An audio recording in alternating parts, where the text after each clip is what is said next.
शेतकरी बंधूंनो नमस्कार. मी राजेंद्र हंडोरे. हाच तो प्लॉट ज्याच्या लागवडीपासून तर काढणीपर्यंत जवळपास आपण आढावा घेत आलेलो आहे. ह्या प्लॉटला कांदा लागवडीपूर्वी आपण माती पाणी परीक्षण करून घेतलं होतं. त्याचे रिपोर्ट सुद्धा आपण त्यावेळेस शेअर केले होते. ते सुद्धा मी तुम्हाला लिंक मध्ये देणार आहे. मोठी उहापोह करायचा झाला तर ह्या प्लॉटमध्ये 15 ते 16% पर्यंत चुनखडी आहे. 0.32% फक्त सेंद्रिय कर्ब आहे. आणि त्याच्यानंतर याचं आपण खत नियोजन डिझाईन करून याला बेसल पासून आपण लागणारेच निविष्ठा यात टाकलेले आहेत.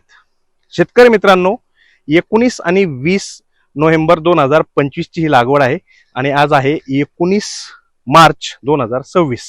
बरोबर 4 महिन्याचा हा प्लॉट झालेला आहे. 90 ते 95व्या दिवशी या प्लॉटचं आपण पाणी तोडले आणि पाणी तोडून सुद्धा बऱ्यापैकी त्याची मान किंवा दांडा दिसत होता आणि तो काढण्यासाठी आपण यावर एक शेवटचा पर्याय म्हणून बॅरल फिरवलेला आहे. पूर्ण बॅरल फिरवल्यामुळे कांद्याची पात आडवी झालेली आहे आणि ही कांद्याची आडवी झालेली पात आपल्याला उरलं सुरलं दांड्यातील रसायन कंदामध्ये नेण्यास मदत करत असते. मित्रांनो, ह्या प्रयोगानंतर खाली जो कंद असतो त्या कंदामध्ये त्याची गोलाई वाढते, साईज वाढते आणि वजन सुद्धा वाढायला आपल्याला मदत होत असते. मित्रांनो, यामध्ये आपण बघू शकतो की हा कांदा पाडल्यानंतर जेव्हा त्याची दांडा पण होता किंवा मान बनलेली होती, त्याच्यानंतर आपण तो जेव्हा काढायला लागलो ह्या पद्धतीमध्ये त्याचं खाली गोलाई वाढलेली आहे आणि हा ओपन बेडवरील कांदा आहे. तुम्ही बघू शकता की जवळपास 80-85% एक साईज कांदा आहे. याला मल्चिंग नव्हतं, फक्त ट्रॅक्टरच्या स्वयंचलित मशीनने लागवड केलेला हा 6.25 ते 6.5 फुटांचा बेड आहे. डबल लॅटरल आपण याच्यात व्यवस्था केलेली होती आणि त्याचद्वारे आपण फक्त बेसल डोसमध्ये सेंद्रिय खत आणि रासायनिक खतांमध्ये 10-26-26 या दोन गोष्टींचा वापर करून आपण तिथं बेसल डोस दिलेला होता आणि त्यानंतरच्या सर्व निविष्ठा किंवा सर्व अन्नद्रव्य आपण याला फक्त आणि फक्त ड्रिपने सोडलेले आहे. शेतकरी मित्रांनो, तुम्ही आज बघू शकता हा पूर्ण कांदा एक साईज तयार झालेला आहे. आतापर्यंतचं लागवड ते काढणीपर्यंतचं व्यवस्थापन आपण अत्यंत शास्त्रोक्त पद्धतीने फॉलो केलं आहे आणि त्याचाच रिझल्ट आज आपल्याला ह्या पूर्ण प्लॉटमध्ये दिसत आहे. आज काढणीचा दिवस आहे आणि आज आपण या क्षेत्रामध्ये निवडक जागा, रॅन्डम जागा आपण सिलेक्ट करून याच्यामध्ये एक गुंठा किंवा आपण ज्याला 33 फुटाचं जे क्षेत्र आहे ते आपण मार्क केलेलं आहे आणि ह्या क्षेत्रामध्ये किती कांदा निघेल त्याच्यावरून आपण पुढच्या एकरामध्ये त्याचं रूपांतरित करणार आहोत आणि अंदाजे कांद्याचं उत्पादन आपल्याला या क्षेत्रामध्ये किती निघालं त्याचे आपण इथं टोटल मांडणार आहोत. तर शेतकरी मित्रांनो, बघू शकता इथं सगळ्या गोष्टी आपण आखून ठेवलेल्या आहे. काटा आहे, लेबर आता इथं कापणार आहे आणि त्या कांद्याचं आपण वजन इथं मोजणार आहोत. तर जाऊया पुढे. तर शेतकरी मित्रांनो, आपण हा एक 33-33 फुटाचा जो काही प्लॉट आहे तो आखून घेतलेला आहे आणि तिथंच आता हे लेबर कापणी करते. आता आपल्याला या काट्यावर त्याचं वजन घ्यायचंय जेणेकरून आपण ह्या क्षेत्राचं ऍव्हरेज काढणार आहोत.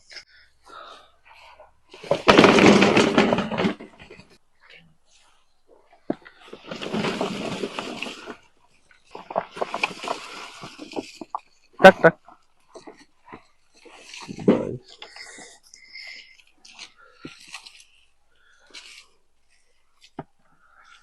बघा, या पूर्ण ट्रे भरलेला आहे. त्याच्यात 24 किलो 550 ग्रॅम याचं वजन भरलेलं आहे. ते आपण आता काढून घेऊया.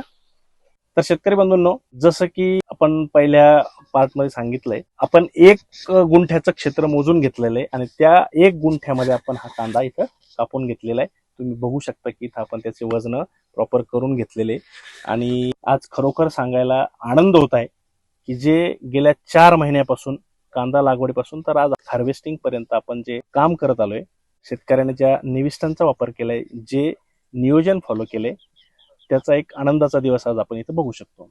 शेतकरी मित्रांनो, आज हा 1 गुंठ्यातला कांदा मोजल्यानंतर आपल्याला 196 क्विंटल प्रति एकर इतका कांदा आपल्याला एकराच्या हिशोबाने इथं मिळालेला आहे. आतापर्यंत ह्या प्लॉटचे जे मालक आहेत श्री प्रमोद भालेराव, हे कॅमेरा समोर आलेले नाहीयेत. त्यांचं पहिल्यापासून म्हणणं होतं की काहीतरी मला दिसू दे, काहीतरी मला समोर येऊ द्या, त्याच्यानंतरच आपण याविषयी बोलूया. मागच्या काही दिवसांमध्ये किंवा मागच्या 4 महिन्यांमध्ये आपण ह्या प्लॉटचे व्हिडिओ वेळोवेळी बघितलेले आहेत. सगळ्या गोष्टी आपण इथं जाणता आहात. तर आज ह्या दिवशी आपण शेतकऱ्याचं मनोगत किंवा त्यांची प्रतिक्रिया काय आहे ते इथं जाणून घेऊया. सगळ्यात पहिल्यांदा तर मी हे विचारेल तुम्हाला की ह्या क्षेत्रामध्ये आपण कांदा किती दिवसापासून करता? या क्षेत्रात कांदा साधारणतः 15 वर्षाच्या आसपास करतो. तुम्ही स्वतः करताय? हो, स्वतः करतो. तर साधारण ह्या वर्षीचा जो आपल्याला कांदा बघायला मिळालाय किंवा साईज बघायला मिळाली आहे, कलर किंवा वजन, या सगळ्या गोष्टी जर आपण विचार केलाय तर असा कांदा बघून आपल्याला किती दिवस झाले असतील की मागच्या किती वर्षात असा कांदा आपण बघितला?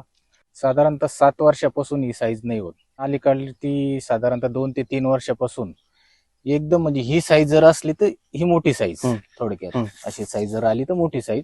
आणि आपण जे शेतकरी असे म्हणतो तिजर, हा प्रकार खूप असायचा. ओके. हो. म्हणजे जेणेकरून साधारणतः असले कांदे सुद्धा बरेच असायचे. हो, म्हणजे चिंगळी टाईप आता याच्यामध्ये चिमणी तर असू द्या, पण हा प्रकार सुद्धा भरपूर असायचा. ओके, जो कांदा पुढे झालाच नाही. बरोबर. आणि साधारणतः 2 वेळेस तर डोस कंपल्सरी व्हायचा. 2 डोस कंपल्सरी व्हायचा, म्हणजे बेसलला आणि आपला एक 1.5 महिन्यानंतरचा डोस कंपल्सरी साधारणतः. तिसरं पाणी झाल्यानंतर मग पण डोस करायचो.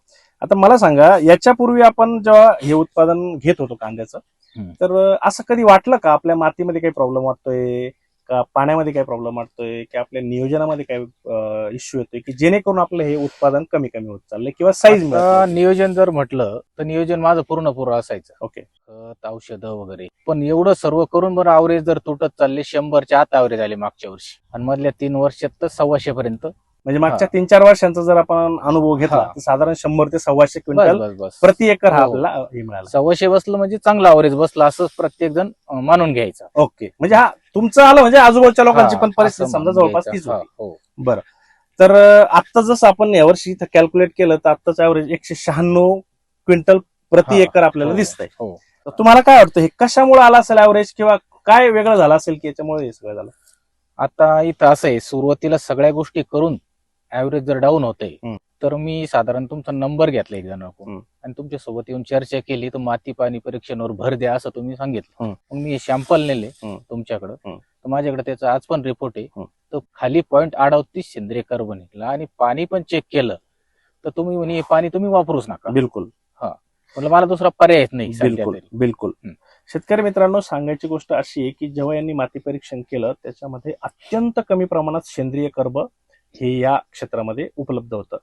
आणि सेंद्रिय कर्ब हा असा घटक आहे शेतीसाठी की ते जर चांगल्या प्रमाणात असेल, म्हणजे उदाहरणार्थ जर सुपीक जमीन ज्याला आपण म्हणतो त्या जमिनीचं सेंद्रिय कर्ब किमान 0.8% असायला हवं, ज्याच्यामुळे आपले दिलेल्या रासायनिक खतांच्या ज्या निविष्ठा असतात त्या उपलब्ध होण्यास मदत होत असतात. तर यांच्या क्षेत्रामध्ये ते अत्यंत कमी 0.38% पर्यंत सेंद्रिय कर्ब होता. ह्या जमिनीमध्ये 18-18.5% चुनखडीचं प्रमाण आहे. आणि पाणी जे ह्या क्षेत्राला वापरलं जातं त्या पाण्याचा TDS 1450च्या आसपास TDS आहे. आणि बाकीच्या पण कार्बोनेट, बायकार्बोनेट, क्लोराईड्स या गोष्टी अत्यंत होतात.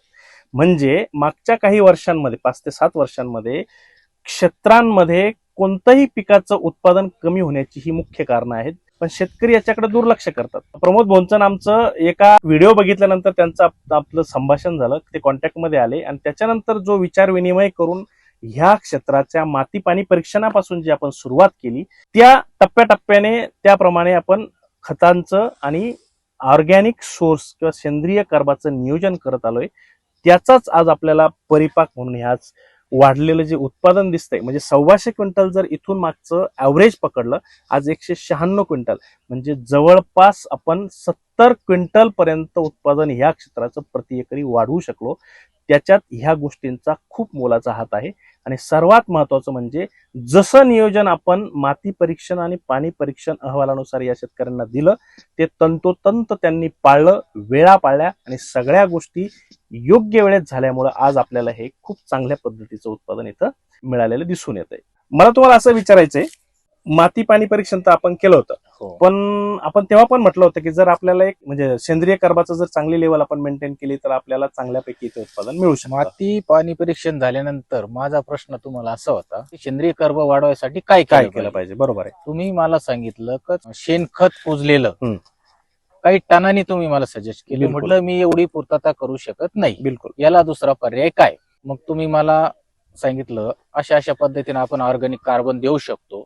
पण ऑर्गॅनिक कार्बनला तुम्हाला सेंद्रिय बेसल काहीतरी द्यावाच लागेल, बिलकुल तर तो अपटेक होऊ शकतो. बिलकुल मी पर्याय सुचवला. तुम्ही म्हणे तुम्ही घरी शेणखत तयार करू शकता, बरोबर आहे, पण मी तुम्हाला सांगितलं की मी ते काही करू शकत नाही, वेळ फार कमी आहे बरोबर आणि ते मला शक्य नाही एवढं. बिलकुल तर तुमच्याकडून काय उपलब्ध होईल? हा. तर तुम्ही मला तुमचं बायोम सुचवलं. बिलकुल बायोमच्या मी 15 बॅग एकर पर एकर वापरले. तर शेतकरी मित्रांनो, सेंद्रिय कर्बाचा जी कमतरता होती ती भरून काढण्यासाठी आपल्याला सेंद्रिय कर्ब देणं हे अत्यंत गरजेचं होतं.